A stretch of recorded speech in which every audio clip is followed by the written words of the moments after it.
Emerado Police and Fire Department for their outstanding work on getting us our luncheon out. So can we give them a...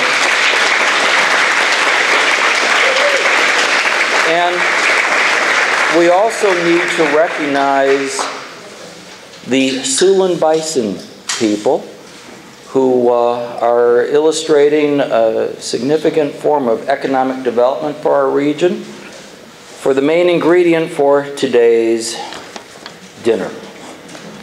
So let's...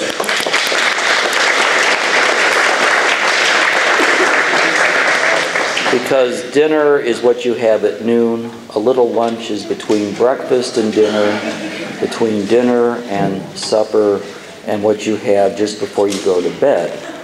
And you will have a chance for a little lunch later this afternoon, but I will leave that to Dr. Rakau to explain. Well, at this time we are very pleased to have a number of special dignitaries with us.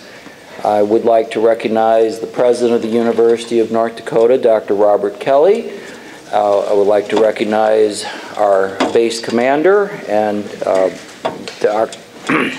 Colonel Paul Bauman and his wife Bonnie Bauman are here. The mayor and mayoress of Emerado, although Dan, you and Rhonda, I'm used to working in the English system where there's a mayor and the mayoress. So this is good. They will be speaking shortly with Colonel Bauman. But at this point, we have a special thank you, and I need the assistance, crippled as I am, for Dr. Rakau to come forward, because we need Joanne Renfro, who is co-chair of the Forum Planning Committee, and Emerado Mayor Dan Henneman. And I would like to say on behalf of Community Connect Project and the Center for Community Engagement, it is with appreciation that we have something here that fortunately an outstanding UND artist, Wesley Smith, has for a number of years made these particular items possible. We would like to present Emerado with this original gift of art that remembers your part in the program of the Stone Soup story. Now, the Stone Soup story is of a village that helped to make soup through the contributions of everyone. And this is a story that is used as a metaphor at the Center for Community Engagement and carried on through our tradition of sharing this memento and its meaning. So, Dr. Rakau, if you would be so kind, and if we could have you all come forward to receive this. So we would like to present this. So thank you very much for all you've done.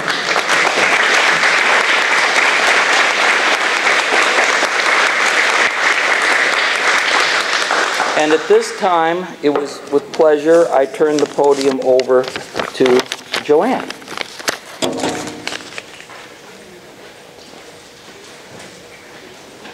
Thank you, Dr. Munsky, and thank you for this beautiful, wonderful gift. We'll treasure it, and it exceeds. It's just beautiful. Thank you so much. We also want to thank you for networking with us, communicating with us, contacting us, and asking us and almost having to talk us into having this forum. When she first called, I said, well, I said, we are kind of a dysfunctional community. I don't know if we could do this forum. But we met with the park board, and it's just come together, and we've worked together for the last year, and it's benefited us, and I hope in some small way the university. But we especially want to tell President Kelley that we are grateful for this department and their work with us, and they have helped us in many ways. And I think we're going to take this forward, and it will help us, especially to go through this next step in our history, and that's the Grand Skies venture. What we've learned will help us and give us some tools so that we might put them in our toolbox and go forward and navigate in a wise way through this new growth. So President Kelley, thank you. Lana, thank you. Dr. Munsky, thank you all so much. And we're just very grateful. And I'd like to, with that, just ask President Kelley to come forward, and thank you all for being here today.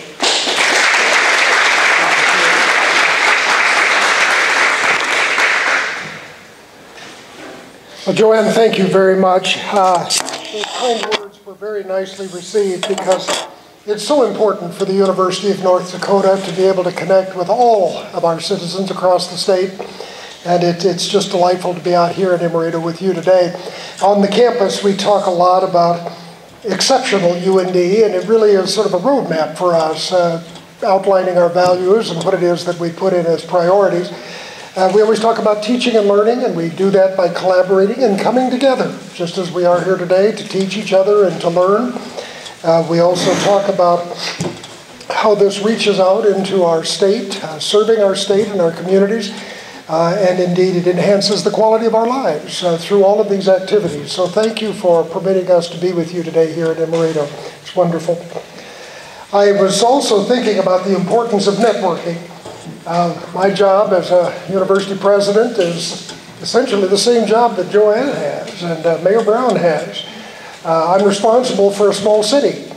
I have to coordinate a whole variety of functions in addition to what I just described to you. We have security services, we have health services, we have infrastructure issues, we've got traffic flow problems. It's like trying to provide an opportunity for a whole bunch of people to come together to teach and to learn and to collaborate and do the things that I just described. But it's also important that we communicate with other leaders around our state in trying to collectively solve these collective issues. A university is not a whole lot different from an Air Force base. So as Colonel Bauman and I were talking just a few moments ago, I was thinking about how he works with airmen, young men and women, career professionals. I'm preparing career professionals. He has security services to deal with. He has all of the same similar issues that our communities, our cities, our universities, and our Air Force bases share.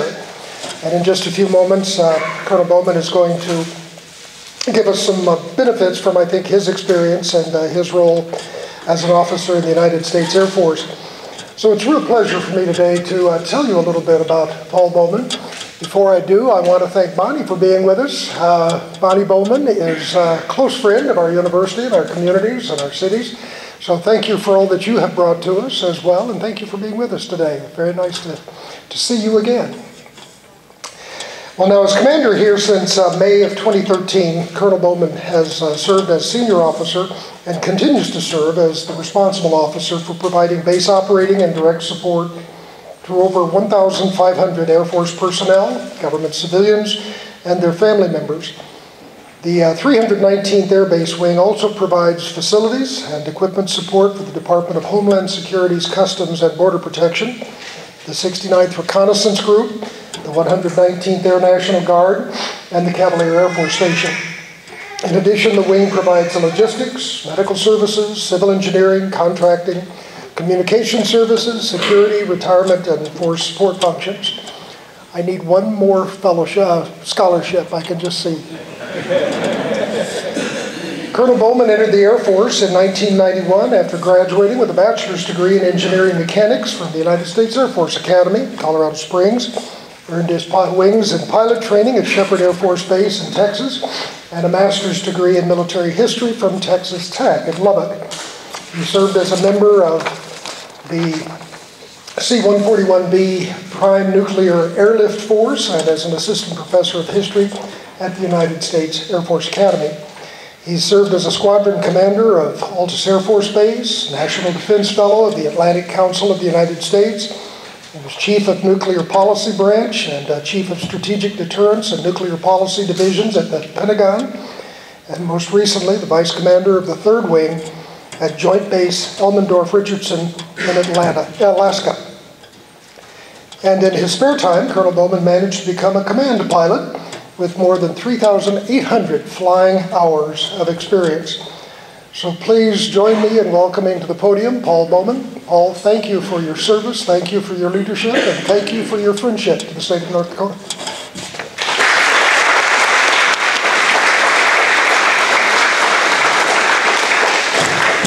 Thank you, everybody. Let's see if I can't make the podium here work. Yes, my name is Colonel Paul Bauman, and while the Air Force will call me Commander, as Dr. Kelley talked about, all those issues that I heard come up in the Merrill Roundtable are things that I experience all the time, too. I think sometimes I might be better off to be called a mayor than a commander, but that is the title that I get from the Air Force out at the Air Force Base. I'm very happy to have the opportunity to speak to you all today. It's truly a pleasure to address our well-connected communities and represent all the airmen of Grand Forks Air Force Base today. Our airmen, active duty and reserve airmen, our civil service airmen, our contractor airmen, our retired airmen are doing wonderful work on behalf of the Air Force and our communities, the nation. As we like to say out at the base, we are the warriors of the North and we're fighting from the forks. That's our battle cry. Our base is very unique in that we have a varied and complex set of missions. Our airmen work to accomplish that varied set of missions each and every day. I challenge our airmen to focus on three things, and that's professionalism, proficiency, and passion. Their professionalism is centered around our Air Force core values: integrity first, service before self, and excellence in all we do. Proficiency is centered around job knowledge and being the best at what we do. The Air Force recruits us, trains us, and expects us to do our job the right way and right now. Passion is centered around the fire and self-motivation we need to do our job. We protect America, our Constitution, our way of life, and our children's future. Professionalism, proficiency, and passion have been a great recipe for success for our Air Force. In fact, American airmen have so ruled the skies that no American soldier has died from enemy air action since 1950. That's a good reputation and one we're very proud of. But a huge reason for the Air Force Base's success, and especially true at Grand Forks Air Force Base, is the wonderful partnerships that the base enjoys. The partnerships that I mention every time that there are some distinguished visitors that come to the base, I usually give a mission briefing to them. And some of these partnerships are the organizations with which the 319th Air Base Wing must coordinate with to ensure that our mission gets accomplished. The 69th Reconnaissance Group, the Global Hawks, do not technically belong to my wing. They are what we call a tenant unit on the base. But we treat them as our own, and they return the sentiment proudly by including themselves in the Warrior of the North family. The Department of Homeland Security's Customs and Border Protection is not an Air Force entity or even a Department of Defense entity. However, they are a vital partner at the base with a critical mission that we are proud to support. The North Dakota Air National Guard's 119th Wing, the Happy Hooligans, based in Fargo, are one of our partners at the base as well. The base supports the Hooligans training missions so that they can carry out their overseas taskings whenever they are called upon. The base also supports the 10th Space Warning Squadron at Cavalier Air Force Station to the north of us, as they provide space surveillance for objects in orbit, thousands of objects, as they like to say, minute by watchful minute. These partnerships encompass Air Mobility Command, Air Combat Command, Air Force Space Command, the National Guard Bureau, and the Department of Homeland Security. While coordination among these partners is easy to just kind of mention in a sentence and in a speech, it takes real work, day in and day out, to ensure a productive partnership. Together with our mission partners, we are simply Team Grand Forks. Well, these are often the partnerships I mention to people when they come visit the base. Today I want to focus on a little different kind of partnership, one that connects our Air Force Base and our local communities. I'm a fan of military history. I've liked it all my life. I've enjoyed teaching it. And when I arrived a year ago, I was interested in the storied history of our base. The base has hosted over the years fighters, bombers, intercontinental ballistic missiles, tankers, and now remotely piloted aircraft, RPAs, UASs, they have a variety of names. There are a few other bases in the nation that can make that claim, if any, to have hosted all those aircraft in their history. But when I think about the storied history of our base, I cannot do so without connecting it to the local community that has supported and continues to support the thousands of airmen that come north to man the mission required by our nation. This community has welcomed generations of airmen into their midst and made us feel welcome. Did you know that nearly half of our airmen and their families live off base in the surrounding communities? Whether living on or off base, all of our airmen enjoy a civilian community that provides housing, recreation, religious accommodation, and hospitality beyond all measure. Make no mistake, the local community is a military community, one that has captured a fair amount of airmen and their families over the years. The attitude and quality of life in the local area has attracted no small amount of airmen, those that have chosen to separate from the Air Force and because they can't bear to move from a place that they've grown to love, and those that have retired and returned to the local community because they've never found a better place to call home.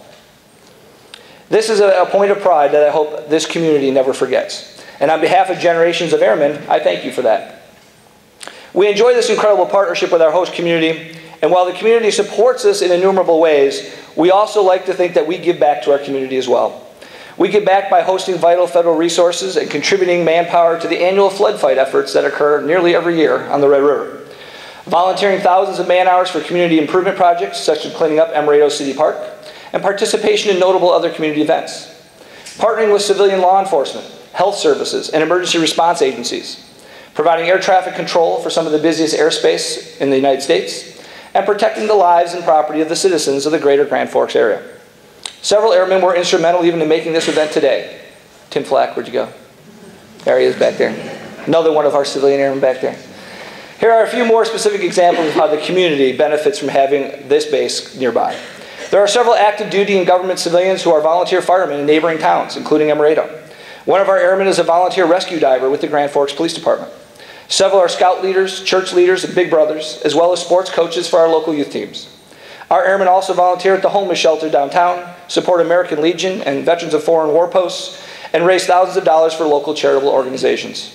They are contributing members of the congregations, and their children attend schools in all the local school districts. In addition, Grand Forks, Larimore, Northwood, Emerado school districts all receive federal impact aid money because of the military children that go to school there. This money is used for things like salaries for teachers and teachers' aides, purchasing textbooks, computers, and other equipment, after-school programs, remedial tutoring, advanced placement classes, and special enrichment programs. So those few examples of that. We also have some other more robust partnerships as well. We have a great relationship with the University of North Dakota. UND is present on the installation in Building 607, where UND's Aerospace Department operates educational programs geared toward degrees in unmanned aerial systems operations. The base and UND are partnering in efforts to write a future FAA guidelines for the operation of unmanned aerial systems in the National Aerospace System. This is an effort that will ultimately benefit not just the military or UND's flight training programs, but law enforcement, agriculture, pipeline surveillance, border patrol, and a host of other activities that have just begun to emerge with the advancement of this unmanned flight technology. And I don't want to stop when it comes with just UND when it comes to our base partnerships and the forging of the future UAS structure. Grand Forks County and the base have been heavily engaged. Commissioner Schmiezik, there you are, back there.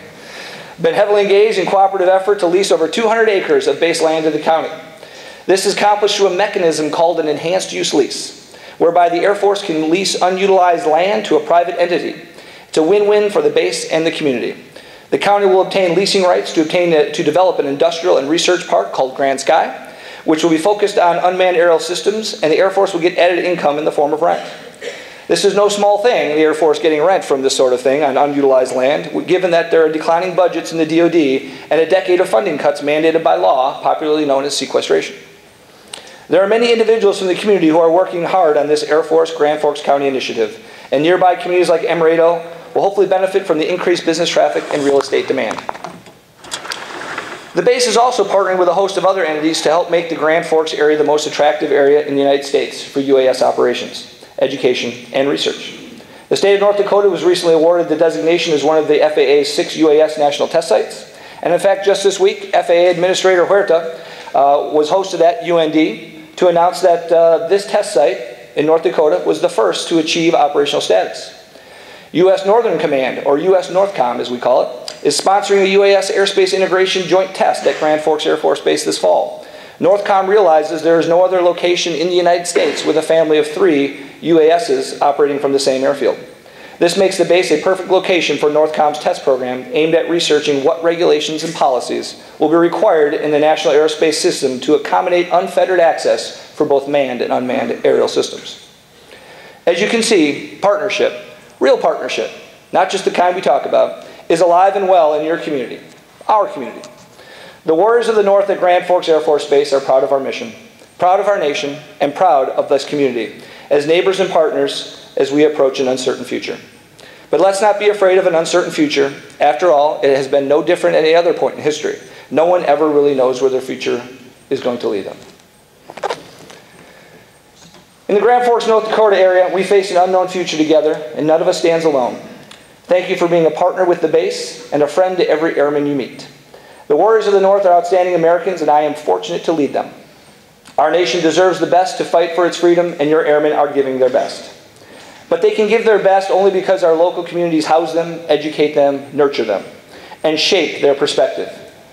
Our local communities, small town America, reminds our airmen who and what they are fighting for in every corner of the globe. Our people are our greatest shared resource. Thank you, Emerado, Grand Forks, East Grand Forks, and the host of surrounding communities for staying connected with your Air Force and helping me take care of our airmen and their families so that they can go about taking care of our nation's business. Thank you very much.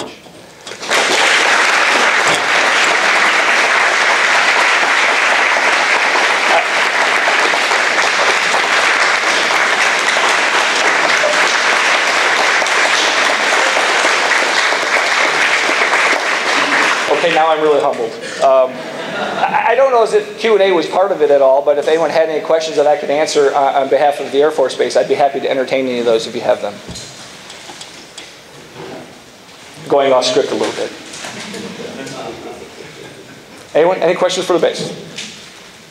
Okay. How big do you see the remotely piloted vehicle becoming, the program becoming here? So the question is, how big do I see the remotely piloted field becoming? Dr. Kelley, I think it's really going to, it's kind of, when people talk about nuclear power or nuclear weapons, they say it's a genie that can't be put back in the bottle. I see UASs as that sort of thing. It's a technology that is not going to go away. It's only going to lead to greater and greater advances in all kinds of industries. I believe that's true for the civil sector. I believe it's true for the Air Force as well. It's something that is just too much of an advantage, has too many efficiencies to go away. It's only going to grow. That's my opinion. Yeah. Ma'am? In what ways do you see it being used? In the commercial or the military sector? Both. Both? I think it'll be, there'll be a day right now. The Air Force is going through something right now. They're buying a new aerial tanker, the KC-46. That is supposed to be a manned tanker. I can foresee a future where, not that many years down the road, where there may be tankers that are going to be unmanned systems. We already have reconnaissance systems. We already have attack systems that are UASs. I look at the civil sector and I see all kinds of promise. Everything from precision agriculture to pipeline surveillance. I mean, something very near and dear, I would think, to people in North Dakota, given the oil industry and how it's taking off. Imagine the hours and the people that could be saved, especially in jobs that might be dangerous to humans. Now, if you operate things remotely, wow, you could take the man out of that loop and put him in a safety bubble to where now it's just the system. And the system gets much cheaper and easier to operate because you don't have human factor systems that have to be incorporated in them. So I see those types of applications. Other questions? Sir? The future, do you feel that the Air Force will always have a presence here, or do you feel it will get turned over to private? That's a great question. One that I answer from my airmen like all the time. So yeah, it's a great question. And frequently, it's a hard thing to know. The Department of Defense has been asking for base realignment and closure commission to come out again. Bottom line is the DoD has said for years we've drawn down numbers. We haven't drawn down our installations in the same amount of the same percentage. So there's incredible savings to be done if we would consolidate some bases, but no one knows which ones those are, and it would take a congressional committee to say, yes, you are allowed to do it. So I really don't know the presence piece, how long it would be here. It kind of depends on what Congress would say.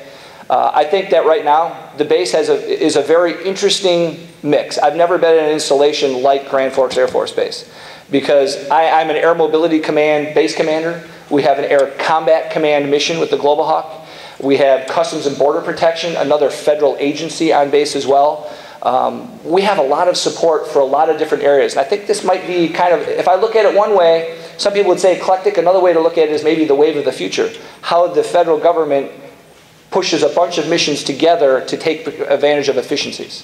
How many areas is this being done with where you have so many different groups involved in one base? I think more places than even I suspect. I know from talking to my partners in Customs and Border Protection, Fort Huachuca in, I believe it's Arizona, they also fly Customs and Border Protection from there. Patrick Air Force Base in Florida was also hosting Customs and Border Patrol unmanned aerial systems. So there's a lot of places that I think that are cooperating in those types of things. And we're starting to do a lot more community partnerships. The Air Force puts a name on it, I think they call it 331. John, you're smiling, yes, because you know about this.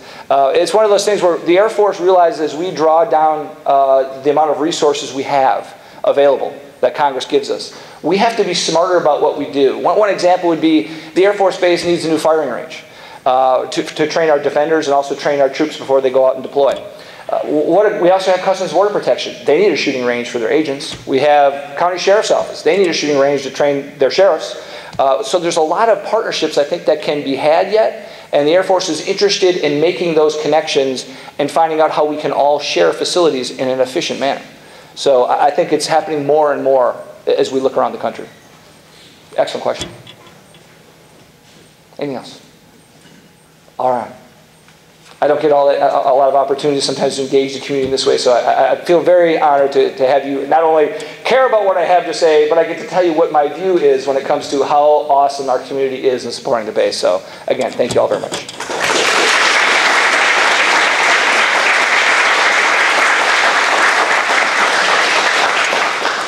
Thanks so much, Colonel Bauman. Thank you, President Kelley. At this point, we're going to be taking a break and looking ahead to another session, and we'll have more opportunities to talk about partnerships. That was a great laying out of potential of ways that people are already partnering, and we have 2 sessions that are going to be bringing those kinds of things back up so you can contribute to that. You'll have a choice of option A or option B. Option A will be here, and we're going to hear about Bowdoin and Hebron.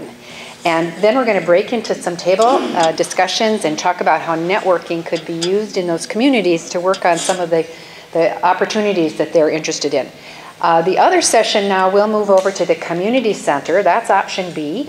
And there will be a discussion of partnerships, including the Grand Sky Project, which you've just heard referenced, and also the Grand Forks County Prairie Project, slightly different type of partnership. It's a grassland restoration effort. Our biology department is involved in that and a number of other partners in the region. That's over in the community center, and there will be a bus if you'd like to take the bus, or it's a nice walk. Is it nice out? It's not raining or snowing, is it? If it's nice, you might want to walk it, but we will have a bus out of door 2, so you're welcome to do that. And those of you who go over there, then you'll be primed for the ice cream social. The rest of us will join you after our session. Dairy Queen, Emerado Dairy Queen, thank you for those Sundays that we're looking forward to, our live music, our art exhibit. So, and my last reminder about evaluations, please, before you leave today, do an evaluation. And this is probably the last time we'll be together, and I've got your attention. So I do want to thank all of you for being here. Thanks, Emerado, and thanks to our participants today. Thank you.